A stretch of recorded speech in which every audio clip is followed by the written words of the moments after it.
Don't you love it when things are both easier and more affordable? Like when the rain washes your car for you. Or like when you save up to 10% by bundling your renters and auto insurance with USAA. Bundle with USAA and start saving. Get a quote today.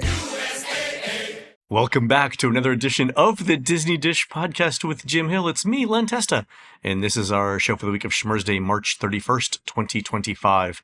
On the show today, news, listener questions, plus our first Epic Universe survey, but only if you promise not to tell anyone. Then in our main segment, Jim brings us back to when Hollywood studios didn't have a Sunset Boulevard. Let's get started by bringing in the man who says that minimalism is a marketing ploy so Big Small can sell more less. It's Mr. Jim Hill. Jim, how's it going? It's going well, Len. And minimalism, for those of you who don't know, lifestyle philosophy that encourages living with fewer possessions and focusing on what truly matters, promoting intentionality, reducing distractions, and prioritizing experiences over material things. Len, I sadly push the needle in the other direction. I am more of a too much ain't enough guy. I mean, just yesterday, I ordered 6 different books off of Amazon. Now, mind you, I tried to make sure that most of those were used books, so I'm at least trying to manage my carbon footprint here. But I have to say, if you had a look around the house here, or more to the point, if you enjoy the pointless stories I share each week here on Disney Dish, they come at a cost, which again are all these decks. All the books. There we go. And I had my friend Brian Gennard up at the house recently. His wife Diane was on the board of the Lunenburg Public Library for years, and I asked I asked him what he thought I could do in regard to this situation, and Brian's response was, "Does the phrase controlled burn mean anything to you?" So, it's not just for Smokey the Bear. There we go. So I'm going to try to wrangle my reference library in the coming year. I will keep you posted on my progress. But keep me in your thoughts and prayers, folks. A pile could tumble over any moment and take me out. I was once talking with Christina, my sister, about, we should order used books again for the carbon footprint. And she looked at me and said, but for the books that you would get, what if someone's already colored in them? And I was like, ha ha, very funny. Thank you, Christina. Anyway. I mentioned how much I love your sister. It's that wonderful woman. It's that sort of sibling thing, that... There we go. And speaking of love, let us give some love to folks who subscribe to the show over at patreon.com/JimHillMedia, including Sally Wallace, the Karen D, Greg and Barb, Catherine Lusby, Sel Verhanen, and David E. Johnson. Jim, these are the costume tailors for Epic Universe's new Monsters Unchained attraction. They say that Dracula's wardrobe is the easiest, with simple classic lines and lots of silk. Frankenstein's is all about durability and comfort. And the Wolfman goes through suits by the hour, so he adds playful touches like rubber ducky print jacket linings to keep things light in the office. True story. Again, I more pointless information to add to the pile. Okay, I'll take it. On to the news. Folks, the Disney Dish News is sponsored by DVC Rental Store. Have you ever dreamed about staying in deluxe accommodations at Disney for a fraction of the cost? If so, the DVC Rental Store connects guests with incredible savings on Disney Vacation Club resorts. Whether you're a DVC member looking to rent your points or a guest who's looking to stay in style, the DVC Rental Store offers a seamless process for both. And don't forget, they also offer exciting point swaps for unforgettable experiences like cruises and adventures. Check them out at dvcrentalstore.com/DisneyDish. All right, a couple of interesting things here. Universal Studios Hollywood has released more information about its Fan Fest, and this specifically relates to the Back to the Future parts. And I'll give you the quote, and then we'll talk about it. Okay. With so much to see and experience, no 2 visits to Hill Valley at Universal Fan Fest nights will ever be the same. Not only are you free to roam around Courthouse Square and take in the sights and sounds of a different era, but you can also follow a character of your choosing to see what adventure they take you on. Fans are going to be down there trying to soak it all up and pick a different storyline to follow, or a different moment every time, says someone from Universal. Your favorite Back to the Future characters will be everywhere during this experience. Instead of your traditional theme park meet and greet, these characters will be playing out their own stories throughout the hour, recreating iconic scenes from the movie and interacting with each other. You're invited to watch them and participate and take pictures along the way. So these are characters including Marty McFly, Doc Brown, and many more, and also Einstein. So, Jim, this to me sounds more like an interactive theater show like you'd get in New York, like with Sleep No More or Life and Trust, both of which I loved. By the way, this is something different, and we haven't seen this before, have we? No, we have not. I will say this, that again, I think I mentioned on an earlier show that Alice and I actually have tickets for the second Yeah, weekend. you're going out. Yeah. Yeah, well, the notion is here's this wonderful, amazing, ambitious Back to the Future thing. Meanwhile, those of us who bought tickets for the One Piece stuff, near as we've heard so far, based on all the information that's been released, the One Piece stuff is being held in a broom closet. On an alternate Tuesday. So it's just sort of like, I gotta please show the other people who are going to this event a little love and maybe a few details. I'm just asking. Now, mind you, what you just described sounds amazing, and I will check it out while I'm there. But yeah, come on. One Piece, what's going on? It's important to choose your fandom wisely. I guess so. And what's the line from The Last Crusade? He chose poorly.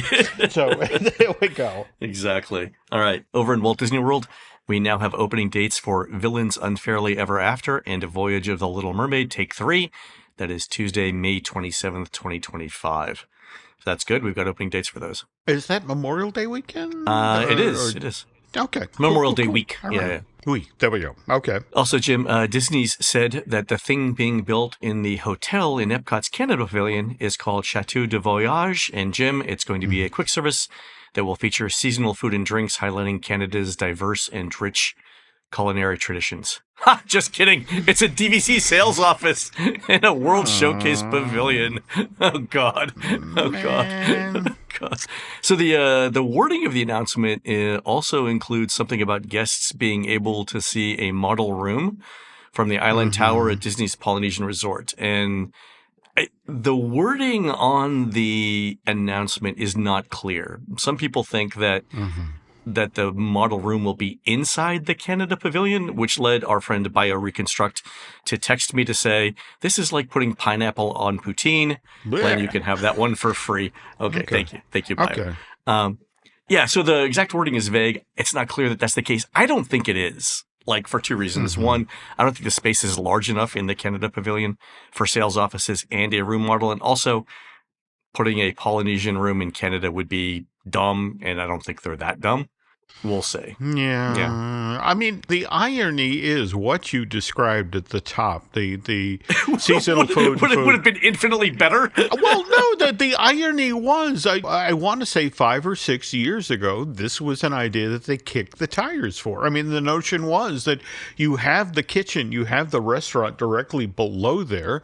You could, in theory, and again, it's Canada, home of wonderful beers, and just the notion of doing something appropriate with that space. And this is just disappointing. On the other hand, I do want to float this idea. Maybe it's not an Island Towers thing they'll be pushing in the space. Perhaps this is Lakeshore Lodge, which, wilderness, Canada, sort of a Venn diagram you can work there. I mean, if it had to be something, I would take that.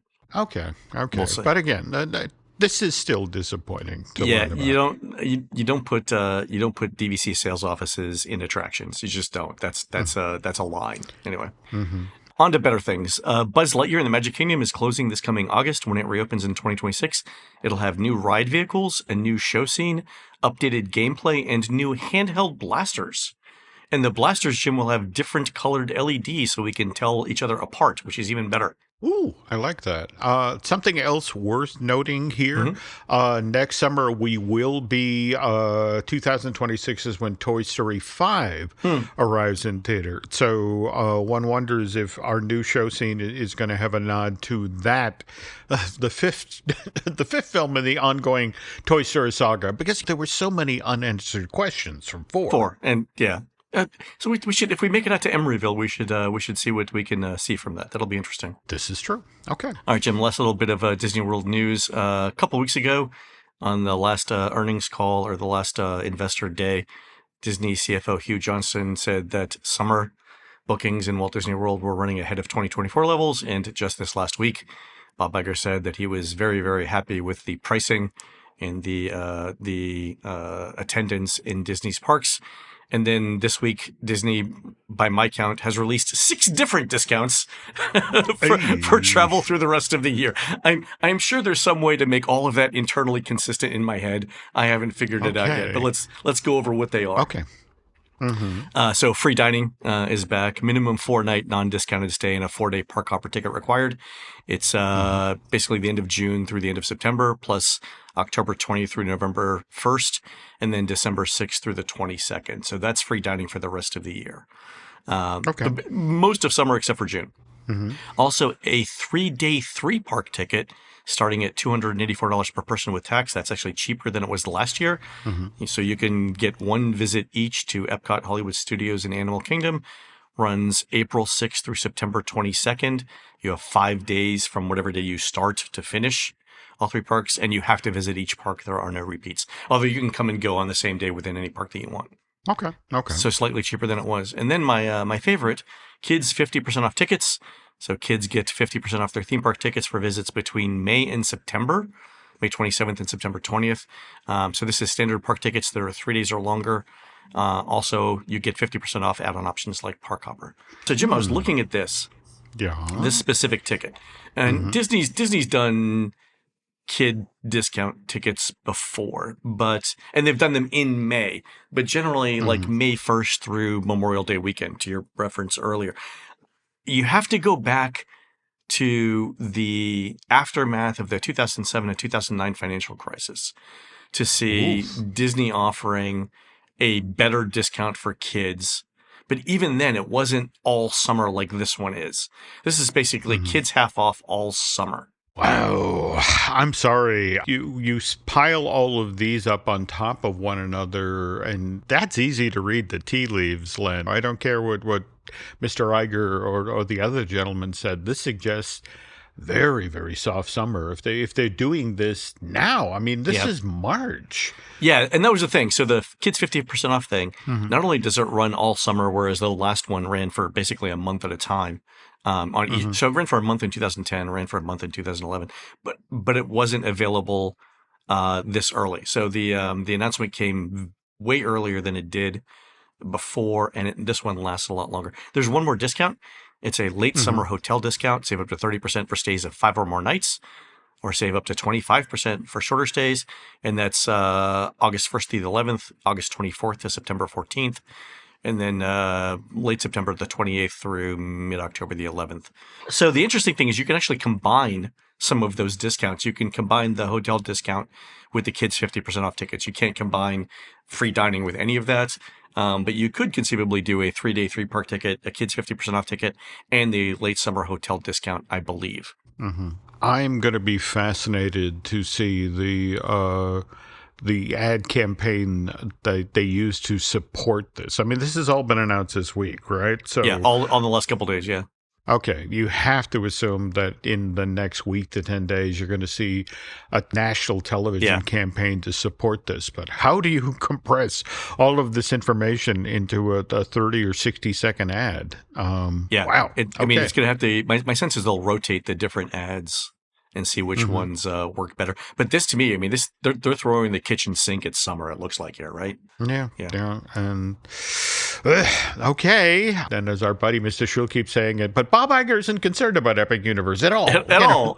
And speaking of Epic Universe, Universal's Terra Luna Resort opened this past Tuesday, along with Bio Reconstruct giving me that pineapple on poutine line. He noted that last week I said the wrong date for that opening. But, to be fair, the date has shifted. So, and really what even is time? Okay, good. All right. Wonderful rationalization going on. Work with me on Testa. this. Okay, So I've got some photos of the hotel in the show notes. The lobby, it's interesting. The people that I talked to had basically two different opinions on it. If you like sort of 60s space themed things.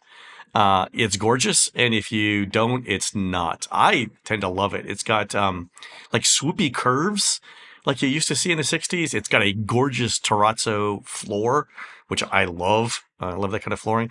It's also very open and with a lot of light. So I included a photo of the lobby from our own Christina Harrison there. Also, Christina took the photos of our room, which was 9077. I dig the oval shaped windows, and the bathroom design is really, really good. It's a standard, pretty much a standard value room. I believe it's going to be walking distance to Epic when Epic opens. Bathroom is set up. It's a shower, no tub. The pool is huge, and I really love for the pool the covered seating area, which has callbacks to like classic 60s style chairs and tables in them. So those look really, really good. So the week of this day, I booked 4 nights. It's during spring break, and I paid right at $200 a night, including taxes, which is pretty good, again, for a hotel that's walking distance to Epic Universe. Absolutely. Yeah. Absolutely. Though, to go back to that lobby, I'd always wondered where Woody Allen shot Sleeper. Yeah, and now we know. It's a show set, exactly. Yeah. Wow. Very open. Lots of open spaces. Okay. Yeah. And then last little bit of news, VIP tours are now on sale for Epic Universe. They went on sale the morning that we're recording this on Thursday. So if you want a semi-private tour, it is $650 per person the first week Epic is open. That's for 4 hours. I tried calling to get the quote on a private tour, and I gave up after an hour on hold. So if I get to do that again, I'll let you know. Okay. All right. And then speaking of Epic Universe, on to surveys. Jim, from an anonymous listener, our first Epic Universe survey. Oh, okay. All right. So the survey starts with the usual questions about your age and the usual disclaimer about not sharing the survey with anyone. That's right. So let's all be cool here and keep this to ourselves. There we go. So confirmation, next question was confirmation that you visited Epic Universe and the date. And then how many hours did you spend at Epic Universe? Hypothetically, this person answered 8. Next question is, overall, how would you rate your experience at Epic Universe on the date you visit? Excellent, good, fair, poor, very poor. And then a text box that said, why did you give it that rating? Which is freeform text. The next one was, based on your visit, please rate Epic Universe on each of the following attributes. And you get to go from excellent, good, fair, to poor and very poor. So things like park cleanliness, the park's general atmosphere. Kids call it vibes these days, by the way. Universal. Ease of navigating around the park, seamless, hassle-free nature of my visit, the park entry and front gate experience, park safety, service provided by the employees and team members. So the next question is, please tell us to what extent you agree or disagree with each of the following statements about your visit. So it goes from strongly agree to strongly disagree, 5-point Likert scale. The park has modern, up-to-date attractions. The park impressed me. The park was fun. And crucially, there was enough to do at the park. All right.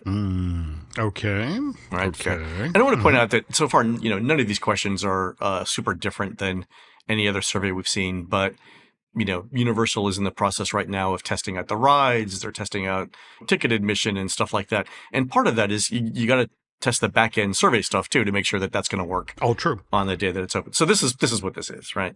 Okay. No, makes sense. So the next question is yes or no. Thinking about your visit, did you see or interact with any characters? Use the official Universal Orlando mobile app, go on a ride or attraction, browse or purchase merchandise, see street or outdoor entertainment or shows, purchase a meal, snack, or beverage, watch a seated live-action show, visit a children's play area or playground. And then for each of those things, how would you rate them on a scale from excellent to very poor? Again, 5-point Likert scale. So for each of those. There's another question about asking if anything went wrong. Did you experience any of the following? Please select all that applies. Overcrowding, a security concern, unreasonably long wait time for any ride, show, or attraction, an attraction that broke down or had technical difficulties, poor weather, causing a disruption, safety concerns, attraction was closed, or none of those. Okay. The next question is, did you experience an employee or team member who went out of their way to do something special or make your day enjoyable? And then, did you experience anything unsatisfactory or have a negative encounter with a team member? All right. The next section is asking about the different lands or worlds at Epic Universe. How would you rate your experience in each of them? So again, 5-point Likert scale plus an NA. So Super Nintendo World, Celestial Park, Dark Universe, Wizarding World of Harry Potter, Ministry of Magic, and then How to Train Your Dragon, Isle of Berk. And then for each land, again, another 5-part Likert scale on theming and design quality, the number of things to do. So that's the second time we've seen that. Upkeep or maintenance, variety of things to do, team member or employee service, and then appeal to guests of all ages. Okay. And I thought this was interesting because if you think about like Dark Universe, right? That is a roller coaster when Werewolf and then Monsters Unchained. So, for very small children, there's not a lot to do there. And then also I think Ministry of Magic is going to have a height requirement as well over in Harry Potter. So. Okay. Next section was around dining. What kind of food or beverages did you purchase? So breakfast, lunch, dinner, snacks, beverages. I didn't do anything. And I don't know how you could be in a park and not eat anything. I don't know who those people are. Then, where did you purchase food or beverage? And then another 5-point Likert scale on asking you to rate different aspects. So mobile food ordering, wait time to get your food, availability of diet-friendly options, e.g. vegetarian, vegan, gluten-free, dairy-free, and so on, quality of food items, variety of meals and options, service by dining venue team members, and venue cleanliness. And then the last really interesting question is around shopping experiences, and then the rest of it is basically profile, like who you are, how old you are, stuff like that. So pretty standard survey, but it's good that they're getting the kinks worked out of this now. Now, to circle back to one thing, a question that you mentioned came up twice. Was there enough to do? Now, you and I have talked off air. You've been doing the math, and how many attractions does Epic Universe will it have up and running for opening day in theory? I think it's 11. Okay. And then the question is like, how does that compare to Disney parks? And so I would say things like Monsters Unchained, Ministry is actually in its own category. It's going to be the best attraction in a domestic theme park in the United States. But let's just say, there are super headliner rides, right? So Mario Kart, Stardust Racers, Monsters Unchained, Ministry, those are going to be sort of 4 headliners. And if you think about Animal Kingdom, the headliners are, once Dinosaur closes, the headliners are going to be Flight of Passage, Kilimanjaro Safaris, and Expedition Everest, right? Those are the 3 headliners. And then there's secondary attractions, so you've got things like Navi River Journey, you've got Kali River Rapids, you've got the shows and stuff like that. But I think where Animal Kingdom has an advantage is it's got 3 nature trails that take time and guests, right? So large capacity, 20 to 30 minute things. So the Maharaja Jungle Trek, the Gorilla Falls Exploration Trail, and then the Discovery Island trails. So if you add those in, Epic, and you exclude everything in Dino Land, I think, if I've done the math correctly, Epic Universe is going to start with 1 fewer thing to do than Animal Kingdom will have with all of Dino Land closed. Okay. And that's my big concern, right? My big concern here would be, well, actually, I have 2 concerns. One, ride reliability. When you've got fewer things to do than Animal Kingdom, everything has to run all the time. So that's going to be a big concern because a lot of these ride systems are brand new. Yeah. And it's good that Universal is getting these things tested well. And then the second thing is ride capacity. Yeah. So there's not a lot you can do. I mean, there's not a lot you can do to increase the ride capacity of a ride system like you see at Monsters Unchained or that you see at Harry Potter Ministry of Magic, right? That's basically fixed. Yeah. And you've got things like people in ECVs and people on crutches that you just have to. That's just part of the experience. You have to deal with those things. Absolutely. Everyone does. But for shows, right? I'm not sure how many shows they're doing for How to Train Your Dragon or for Circus Arcanu, but they're going to need to do a lot of those. I think the capacity of the circus show in Ministry is somewhere between 450 and 500 people an hour, per show. So they're going to have to do a lot of those shows every day to give everyone in the park enough things to do. Yeah. Okay. I mean, let's be honest here. That's what Testa, Adjust, and team member previews are all about. Yeah. You're just trying to get people used to running these things and then figuring out how to make them as reliable as they need to be. Right. I will say this, based on everything I've heard about feedback from the previews, virtually all of these attractions are very, very good. If I'm Universal, though, because you and I talked about this offline, they've got 2 or 3 expansion pads. Yeah. No. If they were to start now building the expansion pads, and they could have them open by 2027, 2028, which is roughly when Disney's going to start launching their stuff, the big stuff that's going to be new for them. Epic could be second to the Magic Kingdom in terms of park quality. If they add 3 more big rides. Well, and what's interesting is if you look at Comcast, which is very enthusiastic about the theme park business. In fact, we are expecting word on whatever's going on in London, and likewise, the Bliss Texas project is charging right along, and the Horror Unleashed thing for Vegas. So this is a business or side of the business that they're being very aggressive in. So maybe somebody out there hears what you says, and okay, let's get moving on those expansion pads. I think just based on the feedback I've heard from the quality rides in Epic universe, and they're all good. I would get started on those other 3 right now. Okay, I would just have it ready to go. Cool. All right, on to listener questions. Here's one from Mandy Sabin, who says, I ate at Takumi Te recently because I was very excited to see a menu specifically designed for plant-based diners. When I arrived at the restaurant, the hostess explained what I was going to encounter. I was seated and the server talked more about the courses. The attention to detail seemed obvious, and I was looking forward to the plates. The first dish came out, and everything was wonderful. The second dish arrived, and it was again wonderful. The third dish arrived, and the server explained the 8 components. I pointed to an item at the 3 o'clock position and asked what it was. The server said, duck. I said, I have the plant-based menu. So the server took the plate off the table and disappeared for a few minutes. When he came back, the plate looked the same, minus the duck item. Getting over my fear of almost eating an animal, I continued to eat everything else. So Mandy, by the way, is vegan. Okay. The manager came out to check on me. That was very kind. I said that everything else was great, but the duck on the plate kind of scared me, and he apologized. The 5th and 6th dishes arrived, and everything was fine. For the last dish, there's a choice of 3 desserts. That's kind of like Sophie's Choice. I requested the cheesecake. It happens to include honey, and as a practicing vegan for more than a decade, I don't purchase honey in my daily life, but if it's in a recipe when I'm out to eat, I'll eat it. The server informed me that it's made of dairy, as is the pudding, and that is when I started to panic. The menu's vegetarian. It's not plant-based or vegan. It was clear that I was alarmed. The server asked if I wanted to speak to the manager before or after dessert. I chose the latter, so it was the same manager that came back to speak with me. He was very calm and listened to my concerns. I had the Walt Disney World app on my iPad to show him what the resort considers plant-based, and that is food that does not contain animal meat, dairy, eggs, or honey. The Takumi Te menu doesn't follow the same rules. Hey. Yeah, okay, yeah.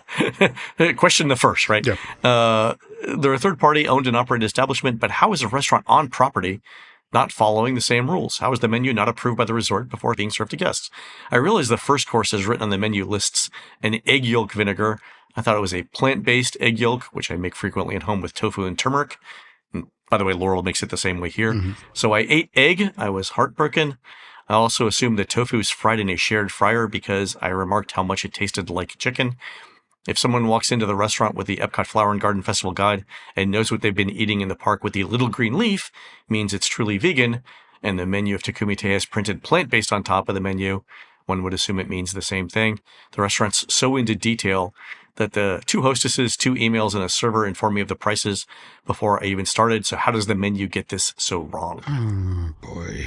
Okay. Oh. I spent a lot of time on this. All right. So the first thing I did is I checked to see if there's a regulated definition of plant-based, like does the FDA or the U.S. Department of Agriculture say what plant-based means? There is actually no universal consensus on what plant-based means. Some sources say food of animal origin are totally or mostly excluded.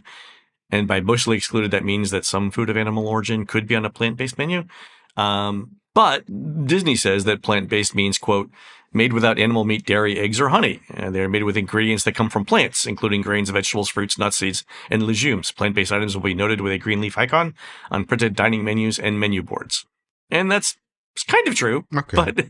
but not everywhere. All right. Also, that's the same definition used by Merriam-Webster, and it's the same as some journal publications I found at the National Institutes of Health, which says plant-based diet consists of all minimally processed fruits, vegetables, whole grains, legumes, nuts, and seeds, herbs and spices, and excludes all animal products, including red meat, poultry, fish, eggs, and dairy products. So then I went over to check Japan's government's websites.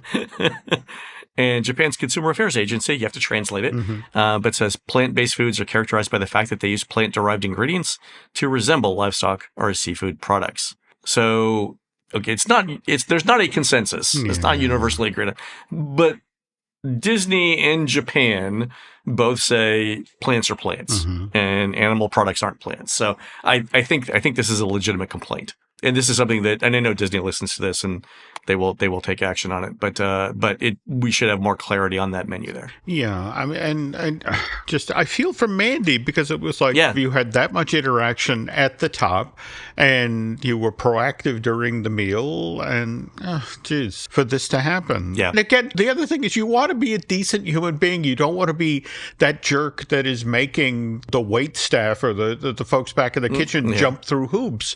So you want to go out and trust. And the fact to be that far into the meal and realize, oh no, just feel for her. Yeah, eggs and dairy aren't plant-based. There we go. Honey's sort of like a interesting conversation within the vegan community.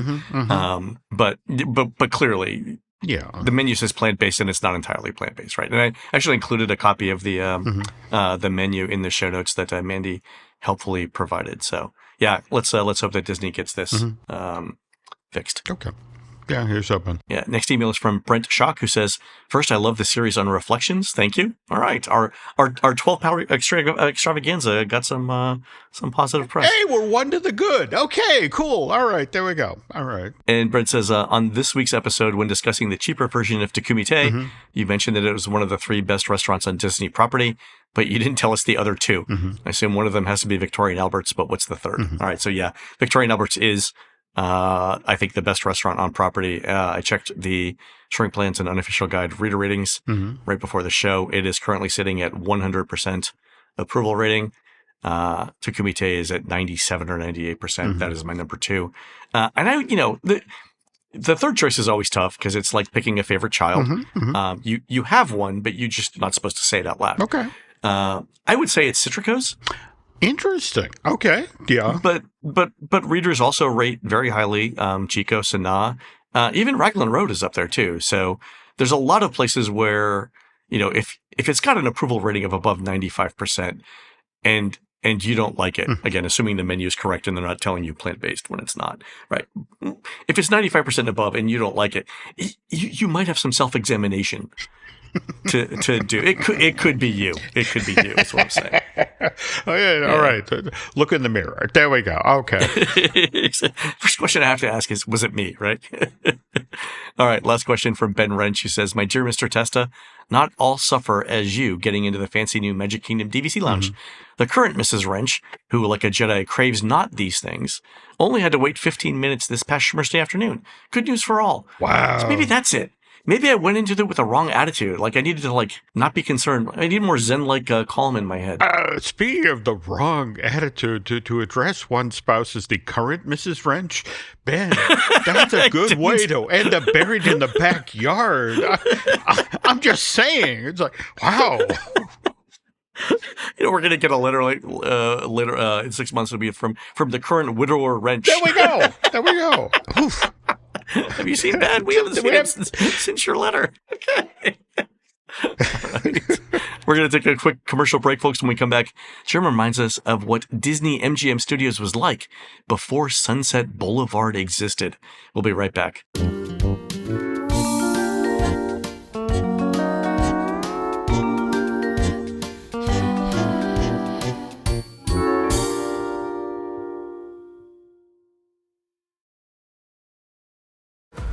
This episode is brought to you by 20th Century Studios' The Amateur. When his wife is murdered, Charlie Heller, the CIA's most brilliant computer analyst, must trek across the globe and use his only weapon, his intelligence, to hunt down her killers and enact revenge. Starring Academy Award winner Rami Malek and Academy Award nominee Lawrence Fishburne. The Amateur. Rated PG-13. Only in theaters April 11th. Does it ever feel like you're a marketing professional just speaking into the void? Well, with LinkedIn ads, you can know you're reaching the right decision makers. You can even target buyers by job title, industry, company, seniority, skills. Wait, did I say job title yet? Get started today and see how you can avoid the void and reach the right buyers with LinkedIn ads. We'll even give you a $100 credit on your next campaign. Get started at linkedin.com/results. Terms and conditions apply. Today at T-Mobile, I'm joined by a special co-anchor. What up, everybody? It's your boy, Big Snoop Double G. Snoop, where can people go to find great deals? Head to T-Mobile.com and get 4 iPhone 16s with Apple Intelligence on us, plus 4 lines for $25. That's quite a deal, Snoop. And when you switch to T-Mobile, you can save versus the other big guys' comparable plans plus streaming. Respect. We up out of here. See how you can save on wireless and streaming versus the other big guys at T-Mobile.com/switch. Apple Intelligence requires iOS 18.1 or later.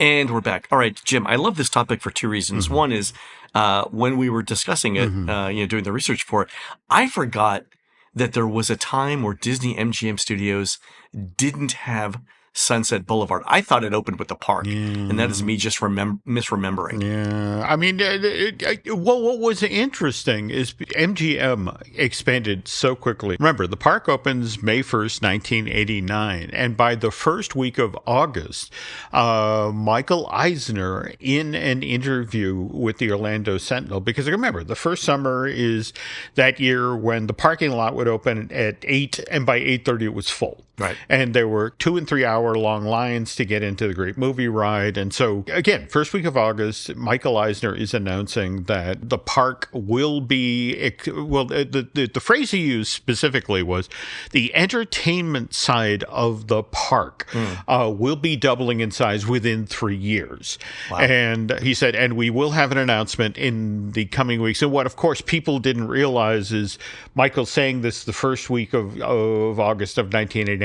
By the middle of that month is when Disney announces that they're going to be acquiring the Jim Henson Company for $150 million. But it's important to point out here that that was going to happen to the south of the park. That's where Muppet Land was going to be built next to Star Tours, whereas Sunset Boulevard was actually going to be built to the north. In fact, they were going to effectively take the Hollywood Bowl-inspired Theater of the Stars that was just off to the right at the top of Hollywood Boulevard and push that back, and then they were just going to proceed back in the direction of Buena Vista Drive, and that was where Sunset was going to go. Oh. But I think the thing about Sunset Boulevard for me is the very first piece of concept art I saw for that land. In fact, I shared it with you today. Shows it's in the show notes. Yeah, shows the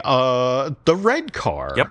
Cruising down Sunset Boulevard, and as somebody who had been studying the concept art for MGM, that actually started the red car. In fact, one of the very first pieces of the concept art they released for this project, and this would have been 87, like a year after the project was first announced in 85, 86, showed Hollywood Boulevard. In fact, what's interesting is in the foreground, you literally have Laurel and Hardy, who've been stopped by Edgar Kennedy for some sort of a traffic ticket. They're in the foreground. In the far off distance is the Chinese Theater, but in the middle distance is a red car rolling up. Hollywood Boulevard. And this is at night, so the lighting is dramatic. Oh yeah, it all looks really, really good. Yeah, it looks great. And remember that for a lot of us, I mean, some of us knew our Los Angeles history and knew the history of the red car and what happened out there. But 1988 is when Who Framed Roger Rabbit came out that summer, and everybody learned about the fate of the red car. Yep. And then it was like, wow, so this park's actually going to have a red car. But that said, what was interesting is when you began to talk with the Imagineers who actually worked in this project, and by the way, this includes our friend who we work on Disney Unpacked with, Jim Schul. He was involved in the early, in fact, he got hired by Imagineering to work in MGM. What's kind of interesting about this park is that after Epcot, they're like, woof, okay, let's not make that mistake again. So they used Disneyland in Anaheim as the template. So what ends up happening is that when you come under the entrance of Disney Hollywood Studios, that thing that's, inspired by the entrance of the Pan Pacific Auditorium out in Los Angeles. From that moment, from where you step through that gate to where the Chinese theater is this the exact same distance from if you came under the train station at Disneyland and were to walk it to Sleeping Beauty Castle. In fact, a lot of the same design rules are used. The buildings along Hollywood Boulevard are done 7/8 scale. The exteriors, not the interiors.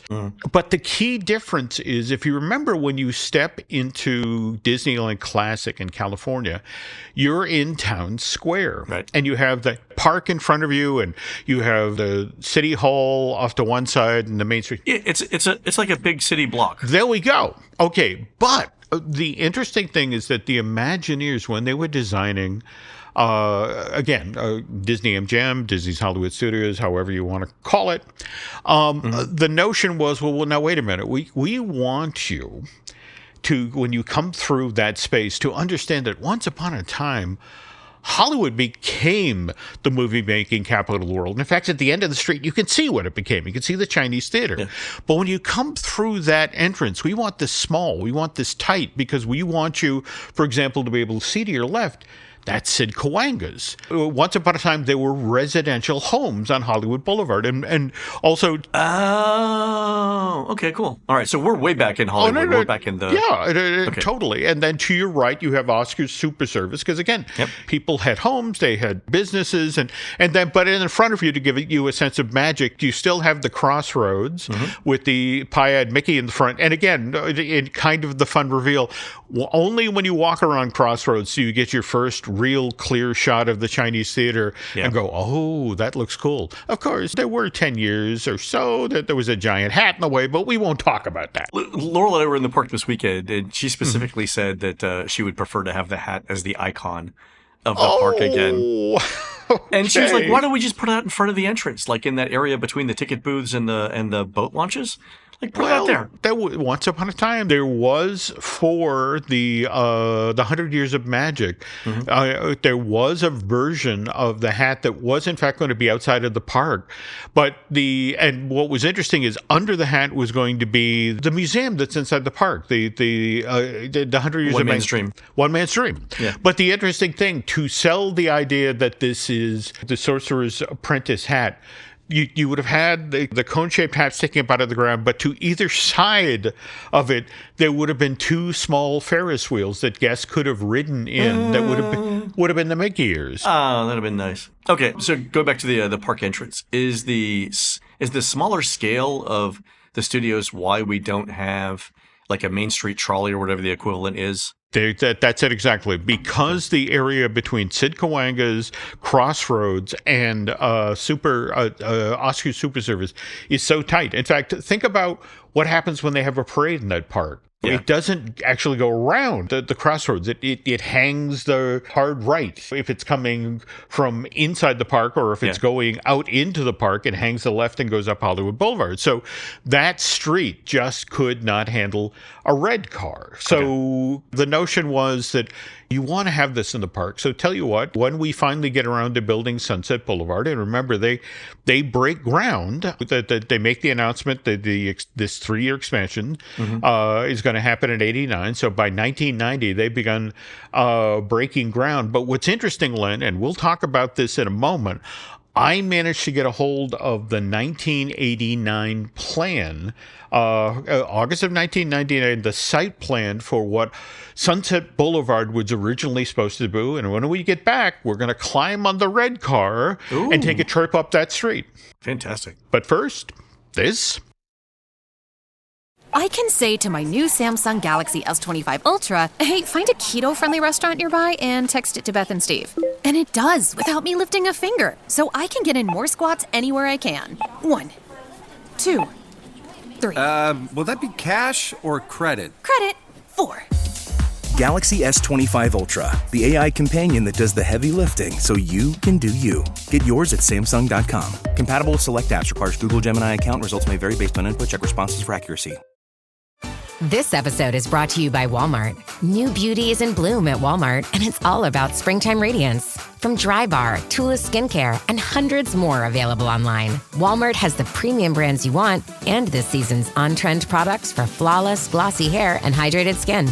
Big name beauty brands? Check. The things you love? Check. Find trending spring beauty and all you need to look and feel gorgeous at Walmart, on app and online.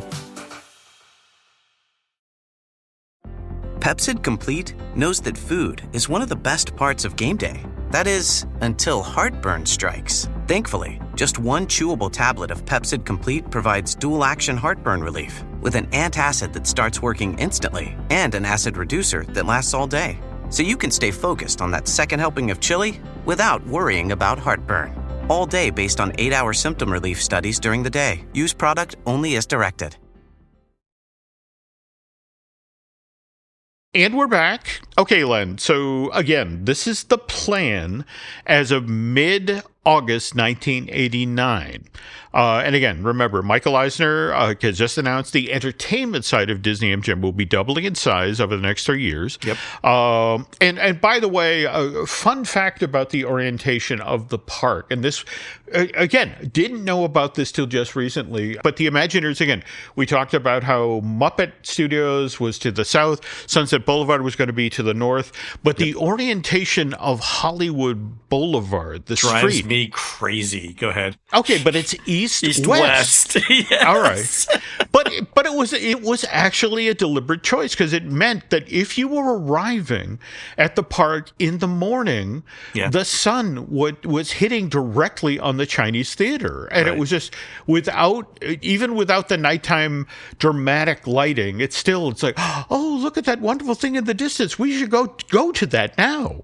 But what is it about the orientation that drives you crazy? It's because it's east or west. When you try and say like I'm walking up Hollywood Boulevard, you have to remember that you're going east-west, not north-south. So if you make a left or a right, you are actually going north-south. So your orientation is wrong. I get why they did it too, because like to your point about the sun hitting Chinese theater in the morning, it also highlights Mickey on top of the crossroads thing in the evening. All right. It does. It's very cinematic in its lighting. I get it. Okay. No. Okay. So anyway, so you walk up Hollywood Boulevard, and where the old Hollywood Bowl-inspired Theater of the Stars, that's been pulled away now, and we have Sunset Boulevard, the Sunset Boulevard we know today. But what I'm going to describe today is, I shared with Len, Steve Kirk did a sketch of this land, and a lot of what I'll be sharing coalesces with that, but there's also some deviation. So we walk up to where we used to have the Hollywood Bowl Theater, and there's literally a trolley stop and a red car waiting. So we climb on the red car, and we start to cruise up Sunset Boulevard in the direction of where the Tower of Terror will eventually be. And for the first block or so, it's very much like what we know today, except at the point where today there is that DVC sales kiosk off to the left. we have the South Seas Club. The South Seas Club. Yes. Now, if you remember The Rocketeer, there's a moment in this film where the villain, Neville Sinclair, is trying to impress Jenny and literally taking her out for a night in Hollywood to one of the high-class places in the city. And this is the South Seas Club, and it has a singer and a band, and it's a supper club. And as Neville and Jenny are in the club, W.C. Fields himself comes up to the table and introduces himself. So it would have been this amazing setting, and more to the point, Len, it was considered crucial at the time that they get another sit-down restaurant of this level going at the studio because, to be honest, they were turning people away from the Brown Derby. Yeah. There were so many people who wanted to get in and have the classic Hollywood dining experience, and it was just, I'm sorry, we only have so many seats. And more to the point, they were learning the hard way that people were lingering over dinner because they could get drinks. Yeah. So anyway, that would have been there. 100 or so feet up the street from the South Seas Club, where the Sunset Ranch Market stands today. Yeah. The red car, Len, would then have taken a jog to the left. The road went to the left, but on your right now is an actual orange grove. I see that.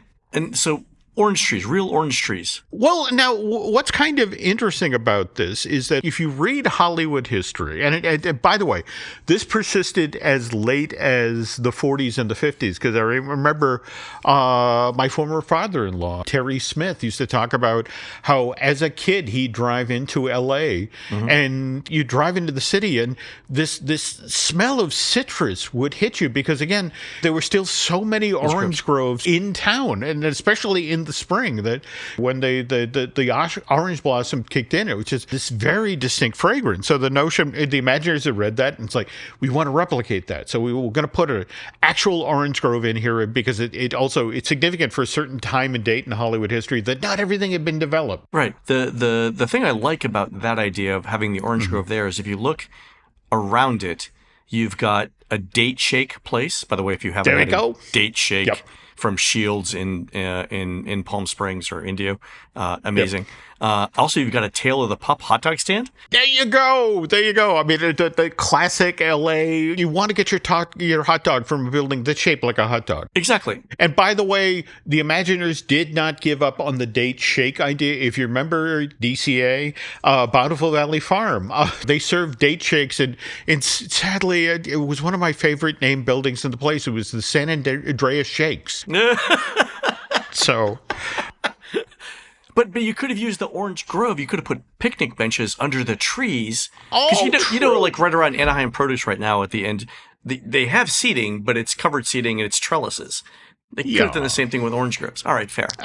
Absolutely. Okay, but again, now you come to the corner of the orange grove, you hang a right, and to your left, you have this trio of buildings. You have Maroon Studios, you have the Acme Warehouse, and you have the Terminal Bar, which, by the way, Len, was going to be at the recreation of the actual bar from Roger Rabbit, where Dolores worked, and in the tradition of the Catwalk Bar over the Soundstage restaurant. Again, a place where you could get an adult beverage. Now, inside of this giant complex of buildings, this was actually the queue and the actual show space for Toontown Transit, where in kind of the tradition of Star Tours and Body Wars, it was a motion-based simulator where you boarded Gus the bus and went for a tour of Toontown, and hilarity ensued.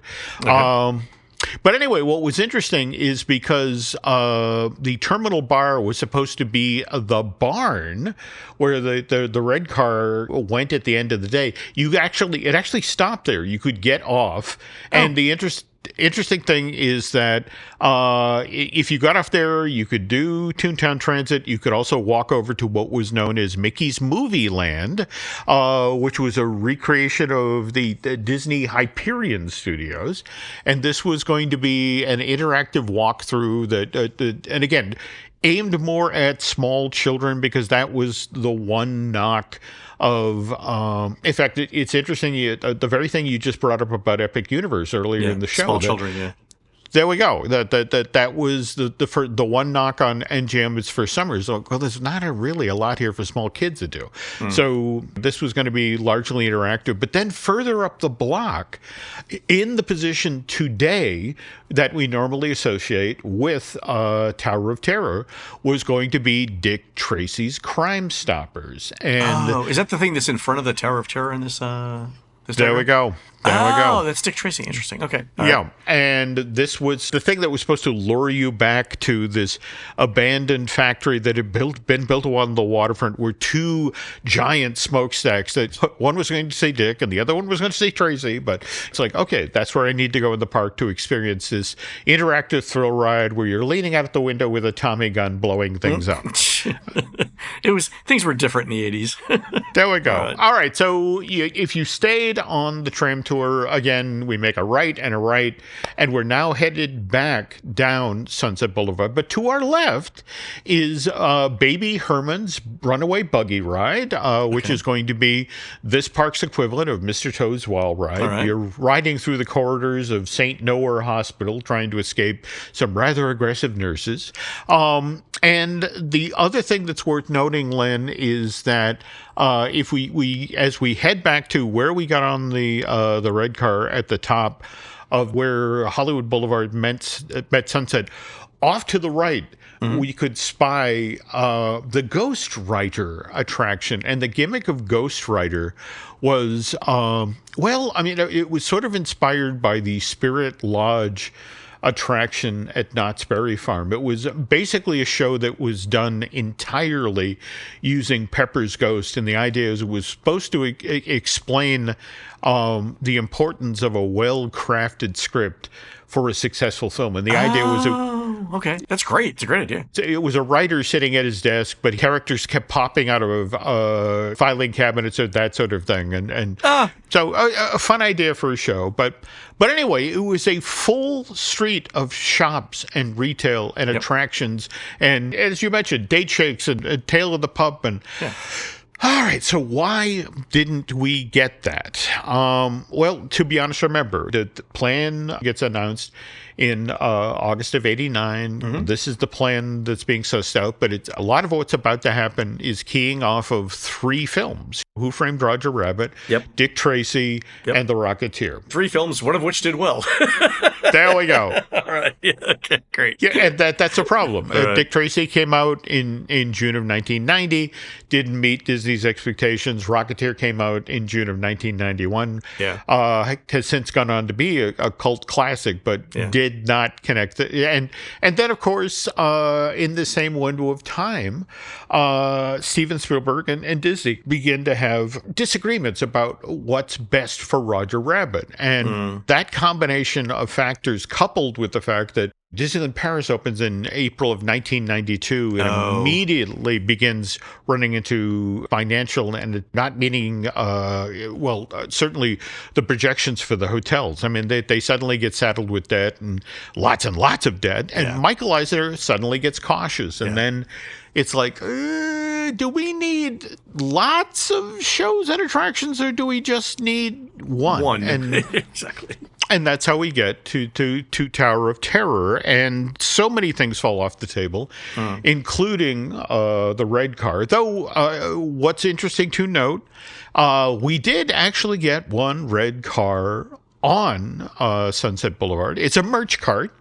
By the way, if you pay attention to details, it's red car 694, and that's for when this side of the park opened up, June of 1994. All right. And the Imagineers at least wanted to acknowledge what they wanted to do. So if you walk to the top of Sunset Boulevard and reach that point where you can go to the left over to where Rock and Roller Coaster is, there is a place where the pavement suddenly gives way and you suddenly see the red brick and the rail of where the red car had supposedly previously run and had since been paved over with macadam and that sort of thing. But But yeah, that's all we got of Sunset Boulevard, or at least the red car on Sunset Boulevard, which again, one of the reasons we sort of went down this road, Len, is on February 8th of this year, the red car stopped running at DCA. Yeah. So there we go. That's what Sunset Boulevard might have been like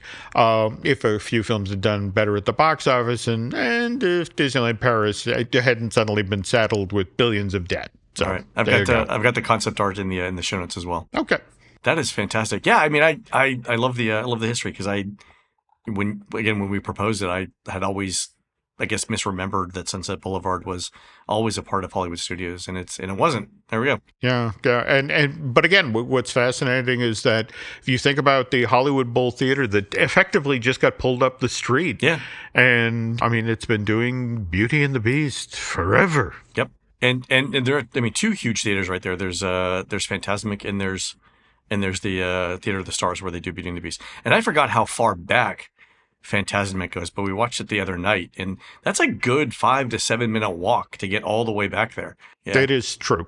Oh, one though brief note: if you want a sense of what might have been, there is a wonderful little film called Mickey's Big Break. It was directed by Rob Minkoff, the co-director of The Lion King, and it actually opens with a red car rolling up Hollywood Boulevard and Mickey getting off the red car. So if you want to see what it could have been, go check that out. I will put a link to the YouTube video in the show notes if it exists. Yeah, and by the way, that's worth watching alone because it's loaded with celebrity cameos, including Mel Brooks, who first of all plays the director, who is the one who decides Mickey Mouse should have a screen test, and then damn near kills him during the production of Steamboat Willie. That is fantastic. I found the YouTube video. I will put it in the show notes. Cool. All right, folks, that's going to do it for our show today. You can help support our show by subscribing over at patreon.com/JimHillMedia, where we're posting exclusive shows every week. Our latest videos with Imagineer Jim Schull on the history of Tom Sawyer Island and the rivers of America, and we've got one coming up on Snow White's scary adventures as well. On next week's show, I'm on a cruise. And on the show with Jim will be cartoonist Reuben Balling, author of Tom the Dancing Bug. Reuben's work has earned the Herb Block Prize for Editorial Cartooning, the Silver Reuben Award, and the Robert F. Kennedy Journalism Award. Reuben's also a 2-time Pulitzer Prize finalist, and Jim, hopefully, a strong evening gown performance this year can put him over the top. You can find more of Jim at Jim... Thank you. You can find more of Jim at JimHillMedia.com and more of me, Len at TouringPlans.com. We're produced spectacularly by Eric Hersey and David Gray, who'll be singing Ball and Chain as Ball and Lane with Social Distortion on Day 3 of the 2025 Punk Rock and Bowling Festival, starting Saturday, May 24th, 2025, at the Downtown Las Vegas Event Center. That's on 3rd Street in beautiful downtown Las Vegas, Nevada. While Eric and David are doing that, please go into iTunes and rate our show and tell us what you'd like to hear next. For Jim, this is Len. We'll see you on the next show.